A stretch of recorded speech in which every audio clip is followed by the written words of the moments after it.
看到在是的时候，看它是什么状态啊。当我们0的时候，就表示它这边没东西，前面没有人。那在1跟2的时候，在最后面在讲1跟2的时候，就是你的量测目标的稳定度够不够？1就是稳定度够保持稳定，2就是你可能在晃动，那3就是可能在心跳、呼吸已经没有了，发出警告。现在先从状态0开始，表示前面是没有人的状态，有人进去有状态物的时候会开始出现1或2。现在人进入，开始量测。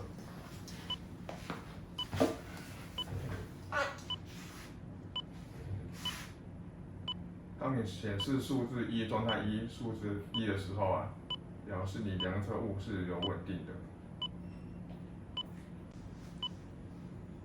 目前状态是2，表示量测物体有晃动中。目前是状态3，用椅背来模拟没有呼吸跟心跳的状况。